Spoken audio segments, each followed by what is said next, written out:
जय हिंद दोस्तों, कैसे हो आप सभी। उम्मीद करूंगा कि आप सभी बहुत ही बढ़िया होंगे।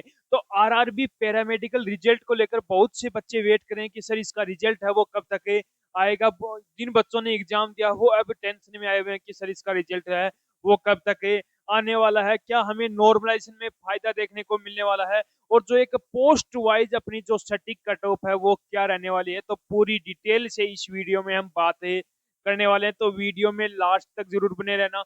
जो कैंडिडेट वीडियो में नए जुड़े हैं वो एक बार चैनल को सब्सक्राइब जरूर कर लेना, जिन्होंने जितनी भी भर्तियों की अपडेट है वो सबसे पहले आपको मिलती रहे। और जिस भी कैंडिडेट ने आरआरबी पैरामेडिकल का एग्जाम दिया है उसके लिए वीडियो बहुत ज्यादा इंपॉर्टेंट रहने वाला, तो वीडियो में लास्ट तक जरूर बने रहना। सबसे पहले मैं यहाँ पर बात कर लेता हूँ कि जो रिजल्ट है वो आपका कब तक आने वाला है। तो मैंने स्टार्टिंग में ही आपको बता दिया था रिजल्ट है वो आपका जून के अंदर आएगा। कुछ बोल रहे थे आपका रिजल्ट है 20 मई को, 25 मई को, 23 मई को, 28 मई तक बोल रहे थे, और 30 मई का भी नाम दे रहे थे, लेकिन अब 30 मई भी आपकी जा चुकी है। आज एक आपकी जून हो चुकी है, रिजल्ट अभी तक जारी नहीं हुआ। तो रिजल्ट है वो आपका कब तक जारी होने वाला है। तो रिजल्ट है वो आपका जून के मिड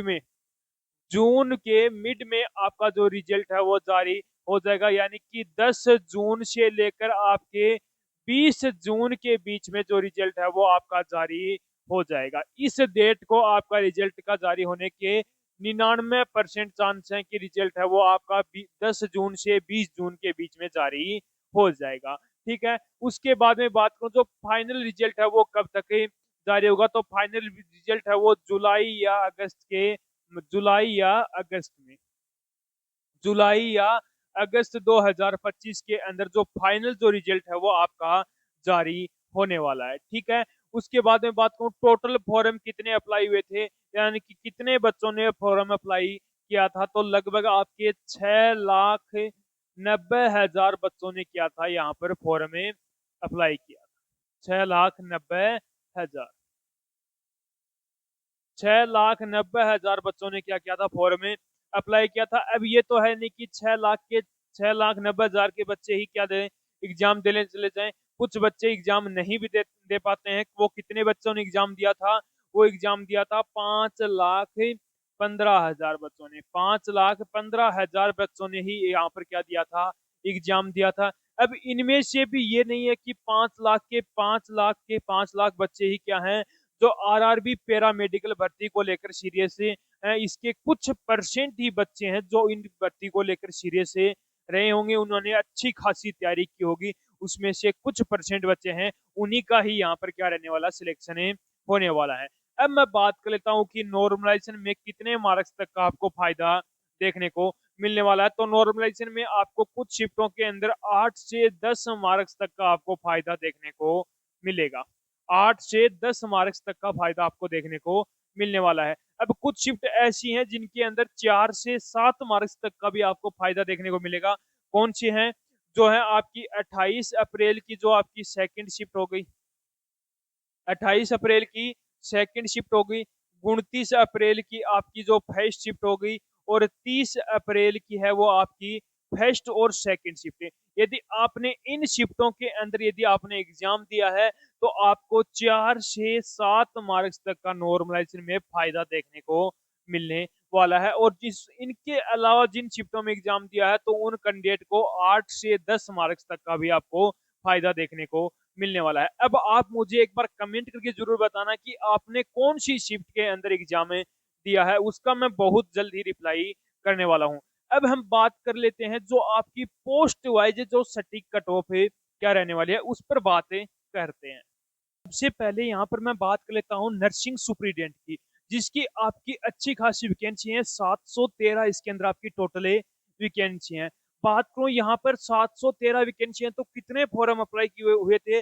जो आरटीआई का रिप्लाई आया था उसके अंदर बोला गया था कि आपके जो फॉर्म है वो 3,37,000 के आसपास बच्चों ने यहाँ पर फॉर्म अप्लाई किया था। 3,37,000 बच्चों ने फॉर्म अप्लाई किया था। अब इन इतने बच्चों ने फॉर्म अप्लाई किया था, लेकिन यहाँ पर कितने बच्चे लेंगे, 713 बच्चे यहाँ पर सिलेक्ट करने वाले हैं। तो इन 713 बच्चों के लिए जो आपकी एक सटीक कट ऑफ है वो क्या रहने वाली है, तो सबसे पहले यूआर कैंडिडेट की यदि मैं बात करूं तो जिस भी कैंडिडेट के 54 से 56 के बीच में मार्क्स बन रहे हैं, जिस भी कैंडिडेट के 54 से 56 के बीच में कैंडिडेट के मार्क्स बन रहे हैं, तो वो कैंडिडेट क्या है यहाँ पर सेफ रहने वाला है। ओबीसी की बात करूं तो ओबीसी के अंदर 52 से 55 के बीच में यदि आपके मार्क्स हैं, तो आप भी कैंडिडेट क्या हो यहाँ पर सेफ रहने वाले हो। ईडब्ल्यूएस की बात करूं तो ईडब्ल्यूएस के अंदर जिस भी कैंडिडेट के 50 से 52 के बीच में मार्क्स हैं, तो आप भी कैंडिडेट क्या हो यहाँ पर सेफ रहने वाले हो, आपके भी पूरे पूरे चांस बनते हैं। उसके बाद में एससी कैटेगरी की बात करूं तो एससी के अंदर जिस भी कैंडिडेट के 47 से 49 के बीच में मार्क्स हैं, तो वो कैंडिडेट भी क्या है यहाँ पर सेफ रहने वाला है। एसटी की बात करूं तो एसटी के अंदर 43 से 46 के बीच में मार्क्स हैं, तो आप भी कैंडिडेट क्या हो यहाँ पर सेफ रहने वाले हो। तो ये एक अपनी सटीक कट ऑफ हो गई नर्सिंग सुप्रीडेंट की। अब हम बात कर लेते हैं फार्मिस्ट की। फार्मिस्ट की यदि मैं बात करूं तो जिस भी कैंडिडेट के यूआर कैटेगरी से सबसे पहले यदि मैं बात कर लेता हूं तो जिस भी कैंडिडेट के 55 से 57 के बीच में मार्क्स हैं, तो वो कैंडिडेट क्या है यहाँ पर सेफ रहने वाले। ये आपकी जो कट ऑफ है वो आपकी डेंजर स्टेट है उनकी कट ऑफ में आपको बता रहा हूँ। जो आपके सेफ स्टेट है वो कैंडिडेट क्या कर लेना, इसके अंदर -3 करके आपको चलना है। इतने मार्क्स हैं तो आप भी क्या हो यहाँ पर सेफ रहने वाले हो। यहाँ पर भी आपको -3 यहाँ पर भी करके चलना है आपको, ठीक है। ओबीसी कैंडिडेट की मैं बात करूं तो ओबीसी के अंदर जिस भी कैंडिडेट के 50 से 53 के बीच में मार्क्स बन रहे हैं, तो वो कैंडिडेट भी क्या है यहाँ पर सेफ रहने वाला है। ईडब्ल्यूएस कैटेगरी की बात करूं तो ईडब्ल्यूएस के अंदर जिस भी कैंडिडेट के 48 से 50 के बीच में मार्क्स हैं, तो वो कैंडिडेट भी क्या रहेगा यहाँ पर सेफ रहेगा, उसके भी पूरे पूरे चांस बनते हैं। एससी कैटेगरी की बात करूं तो एससी के अंदर 44 से 46 के बीच में मार्क्स हैं, तो आप भी कैंडिडेट क्या हो यहाँ पर सेफ रहने वाले हो। एसटी की बात करूं तो एसटी के अंदर 39 से 41 के बीच में मार्क्स हैं, तो आप भी कैंडिडेट क्या हो यहाँ पर सेफ रहने वाले। जिस भी कैंडिडेट ने फार्मिस्ट फॉर्म अप्लाई किया है और उसके इतने मार्क्स हैं, तो वो कैंडिडेट क्या है यहाँ पर सेफ रहने वाला है। तो अपनी जो नर्सिंग सुप्रीडेंट की होगी और फार्मिस्ट की होगी। अब अगली अपनी कौन सी है वो देखो। अब हम बात कर लेते हैं हेल्थ एंड मलेरिया इंस्पेक्टर की, जिसके अंदर आपकी टोटल वैकेंसी कितनी है, आपकी 126 इसके अंदर टोटल वैकेंसी है। तो सबसे पहले यहाँ पर मैं यूआर कैंडिडेट की मैं बात करूं तो जिस भी कैंडिडेट के 60 से 63 के बीच में मार्क्स बन रहे हैं, तो वो कैंडिडेट भी क्या है यहाँ पर सेफ रहने वाला है, उसके भी पूरे पूरे चांस बनते हैं। यहाँ पर भी आपको -3 करके चलना है, ठीक है।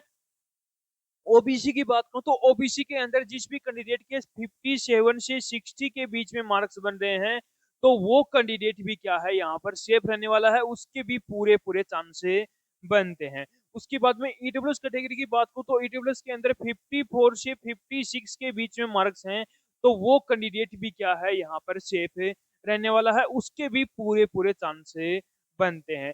उसके बाद में एससी कैटेगरी की बात करूं तो एससी के अंदर जिस भी कैंडिडेट के 50 से 52 के बीच में मार्क्स हैं, तो वो कैंडिडेट भी क्या है यहाँ पर सेफ रहेगा, उसके भी पूरे पूरे चांस बनते हैं।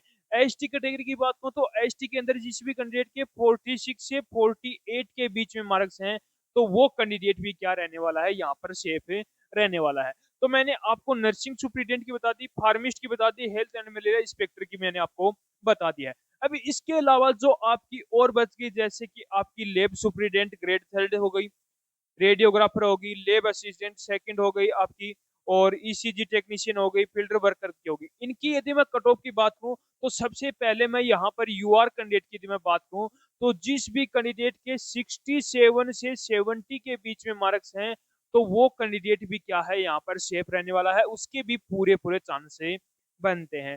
ओबीसी की बात करूं तो ओबीसी के अंदर जिस भी कैंडिडेट के 64 से 66 के बीच में मार्क्स हैं, तो वो कैंडिडेट भी क्या रहेगा यहाँ पर सेफ रहेगा, उसके भी पूरे पूरे चांस बनते हैं।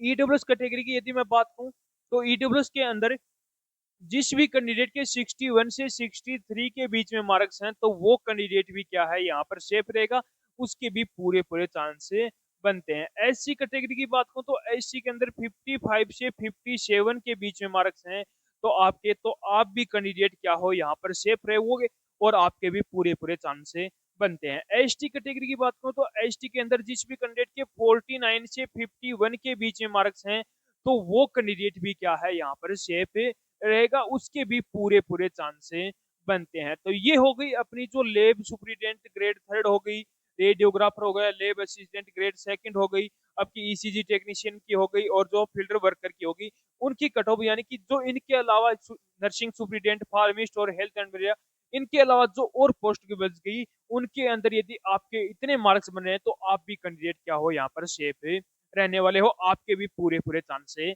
बनते हैं। मैंने सारे आपके जितने भी बच्चों के डाउट थे वो मैंने क्लियर कर दिए हैं। अब आप मुझे एक बार कमेंट करके ज़रूर बताना कि आपने कौन-सी शिफ्ट के अंदर एग्ज़ाम दिया है, कौन-सी ग्रेड से हो और कौन कितने मार्क्स आपके बन रहे हैं। तो उसका मैं रिप्लाई आपको बहुत जल्द ही करने वाला हूँ। तो उम्मीद करूँगा कि आपको हमारा ये वीडियो पसंद आया होगा। तो एक बार लाइक, शेयर, सब्सक्राइब ज़रूर करना और कमेंट करके एक बार ज़रूर बताना कि आपको हमारा ये वीडियो कैसा लगा।